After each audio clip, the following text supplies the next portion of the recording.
Bom dia, dando continuidade à fala de Luciana, falaremos do Ministério Público, eu, Leonardo e Eduardo. Bom, o Ministério Público está disposto no artigo 127, que trata, falando que o Ministério Público é uma instituição permanente essencial à função jurisdicional do Estado, incumbindo-lhe a defesa da ordem jurídica, do regime democrático e dos interesses sociais individuais indisponíveis. O seu surgimento há doutrinas que tratam que ele deve ter surgido com a figura do Migai, que era um cidadão egípcio, datado há mais de 4.000 anos, que tinha a função de proteger os cidadãos de bem e reprimir os rebeldes os castigando.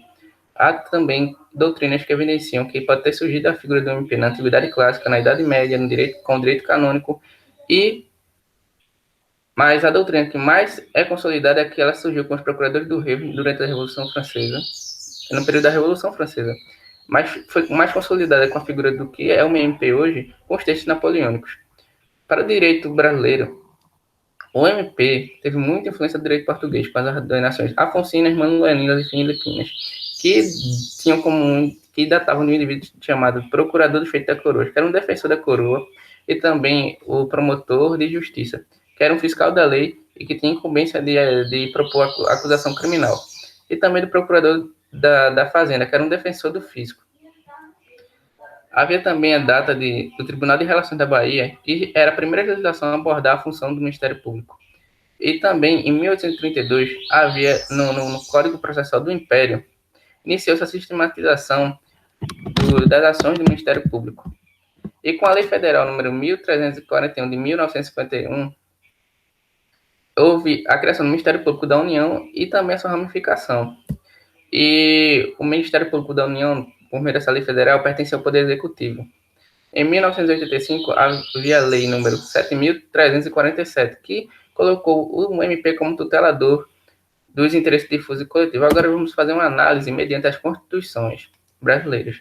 A Constituição de 1988 não fazia menção ao MP, mas fazia menção ao Procurador da Coroa e Soberania Nacional, que era um acusador de crimes que não pertencesse à Câmara de Deputados, ou seja, os crimes que a Câmara de Deputados não tivesse incumbência pertenciam a esse procurador. Na Constituição de 1891, houve o decreto número 848, de 11 de 10 de 1890, que organizava a Justiça Federal e fazia menção ao Ministério Público. Entretanto, foi em 1934 que ela teve o verdadeiro status constitucional e era colocada como um órgão de cooperação das atividades governamentais.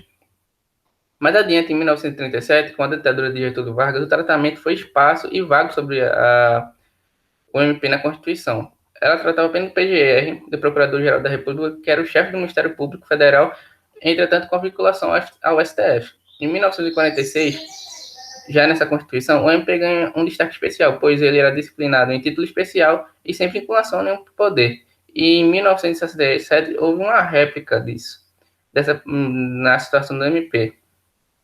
Mas, entretanto, se inseriu dentro do capítulo do Poder Judiciário, com a Constituição de 1967. Mas, entretanto, 2 anos depois, com a emenda constitucional número 1 de 69, firmou-se a carreira do MP no capítulo do Poder Executivo. E, ademais, com a nossa Constituição atual, que é de 1988, houve a consolidação do Ministério Público como uma instituição permanente, separada dos poderes, e vedou a representação judicial e consultoria jurídica de entidades públicas, ou seja, essa atribuição foi tirada.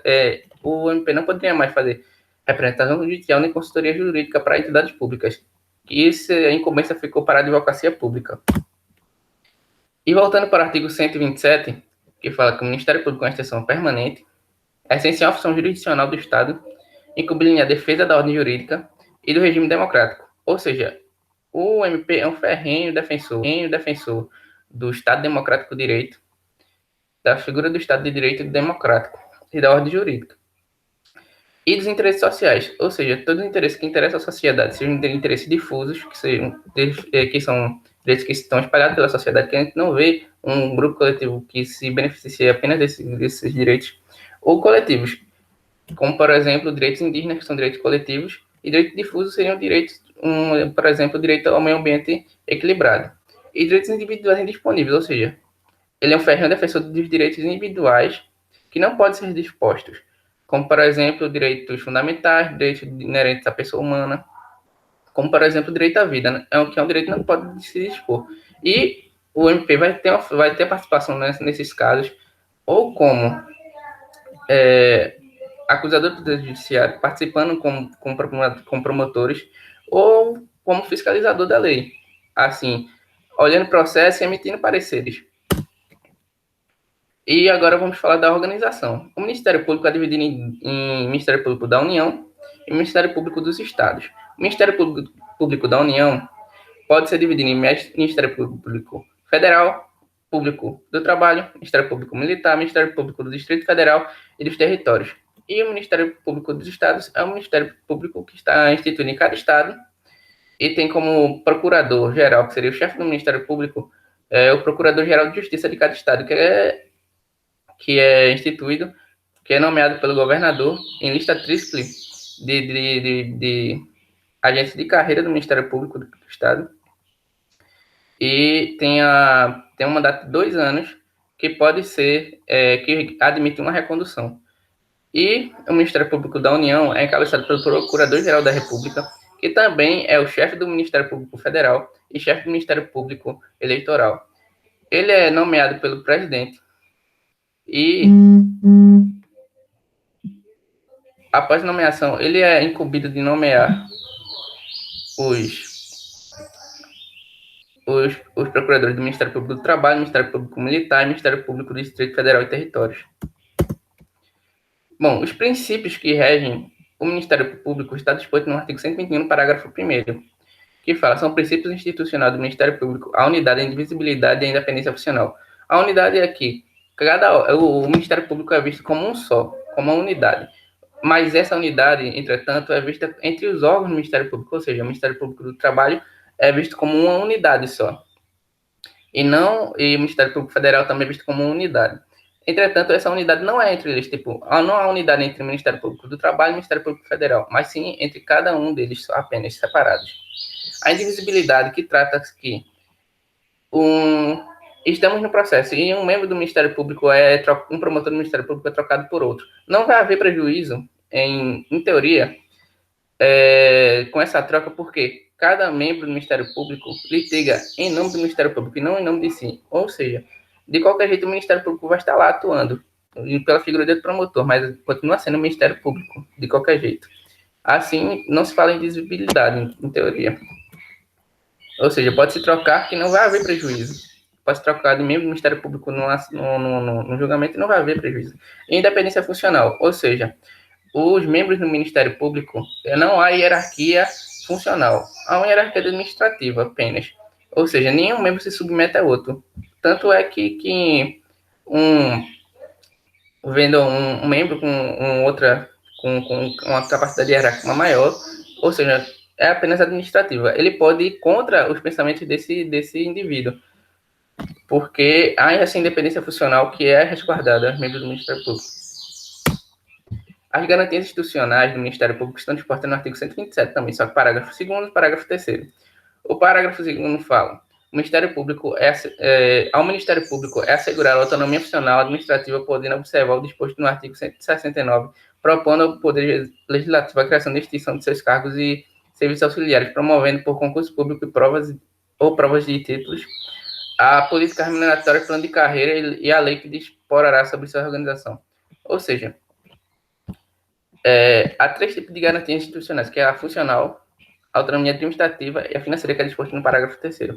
A funcional é que o Ministério Público é totalmente separado dos poderes, então ele tem a sua autonomia de agir da forma que ele acha melhor, sem nenhuma vinculação a outros poderes.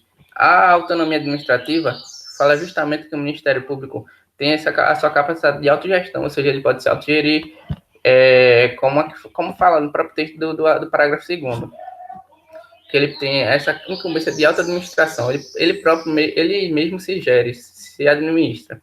E a autonomia financeira, como está disposto no parágrafo 3º, é a capacidade de elaborar suas propostas orçamentárias dentro dos limites estabelecidos na Lei de Diretrizes Orçamentárias, exceto se previamente autorizado mediante a abertura de créditos suplementares especiais. Ou seja, o Ministério Público pode elaborar suas propostas orçamentárias, ele tem essa liberdade para fazer isso, é claro que dentro das diretrizes orçamentárias, exceto como previsto na lei, se autorizadas mediante a abertura de autorizadas previamente, mediante a abertura de créditos suplementares ou especiais. E as garantias que os membros do Ministério Público têm são a vitaliciedade, ou seja, após a transcorrência do período probatório, que é de cerca de 2 anos, do exercício efetivo do cargo, os membros do Ministério Público têm essa vitaliciedade, ou seja, não podem ser demitidos. Entretanto, podem ser, se ocorrer sentença judicial transitada em julgado. E também a inamovibilidade, que é uma das garantias do membro do Ministério Público, que fala que os membros do Ministério Público não podem ser promovidos ou removidos sem a prévia autorização, sem a autorização deles, exceto por motivo de interesse público, mediante decisão do órgão colegiado competente, ou seja, sem aprovação vedada a remoção e promoção unilateral dos membros do Ministério Público, exceto por esse motivo que eu acabei de elencar. E a redutibilidade de subsídio, dos subsídios, ou seja, é vedada a redução do subsídio do membro do Ministério Público e assegurada a irredutibilidade nominal, mas não uma garantia da correção inflacionária, ou seja, o subsídio não vai diminuir, exceto que, mas pode ser que o poder de compra dos membros do Ministério Público acaba diminuindo devido ao processo inflacionário, mas isso não é assegurado pela Constituição. Apenas a irredutibilidade nominal é assegurada. E, ademais, vou falar agora do princípio do promotor natural, que seria o caso da vedação do promotor de exceção, ou seja, após uma instauração de um inquérito, é criado um promotor, um colegiado, especificamente, um promotor, nomeado um promotor especificamente para aquele caso. Ou seja, a figura do promotor por encomenda é vedada, mediante o princípio do promotor natural. Ou seja, que o promotor natural deve ser uma pessoa que está instituída em cargo público e que está totalmente inserido ali previamente à ação.